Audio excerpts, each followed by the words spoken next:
ఇంకొక చర్చనీయాంశంగా కూడా మారిన మరొక ఎపిసోడ్ను కూడా మనం చూడాలి. ఏది నిన్న మీరందరూ కూడా చూసిరు కదా, పూర్తి స్థాయిలో మంత్రివర్గ విస్తరణ అనేది ఆగిపోయింది. ఈ మంత్రివర్గ విస్తరణ ఎందుకు ఆగింది అనేది ఇప్పటి వరకు కూడా ఆచూకీ లేని పరిస్థితి కనబడుతుంది.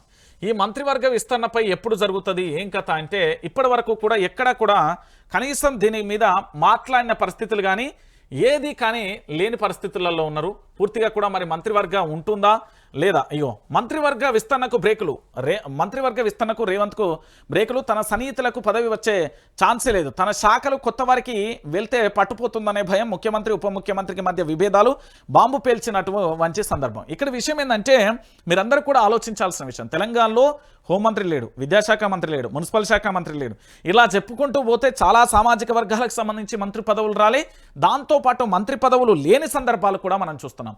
సో ఇలాంటి పరిస్థితులలో పూర్తిగా మనం చర్చించాల్సిన విషయం ఏంటంటే తెలంగాణ రాష్ట్ర వ్యాప్తంగా కూడా మంత్రివర్గానికి సంబంధించిన మంత్రి పదవులు రావాలి. అయినప్పటికీ కూడా మంత్రి పదవులు లేకుండా మంత్రివర్గ విస్తరణ కనుక జరిగితే బలమైన ఏంది అంటే బలమైన శాఖలన్నీ కూడా ముఖ్యమంత్రి నుండి పోతాయి కాబట్టి పట్టు తొలగిపోతుంది. దాని తర్వాత ఆటోమేటిక్గా కొత్త ముఖ్యమంత్రి వచ్చే ఛాన్స్ కూడా కనబడే పరిస్థితులు ఏర్పడతాయి. సో పూర్తి స్థాయిలో కూడా ఇక్కడ జరిగే పరిణామాలు ఇవే అనేది మనందరికీ కూడా అర్థమైపోతున్న విషయాన్ని ప్రతి ఒక్కరు కూడా గమనించాలి. ఇక్కడ మంత్రికి సంబంధించి పూర్తి స్థాయిలో ముఖ్యమంత్రి గారికి హోంమంత్రి పోతే ఆటోమేటిక్గా రాష్ట్రానికి సంబంధించిన ఇంటెలిజెన్స్ వ్యవస్థ మొత్తం పోతుంది. దాంతోపాటు ఎవరితో భేటీ అవుతున్నారు అనేది కూడా చెప్పలేని పరిస్థితిలో మారిపోతుంది.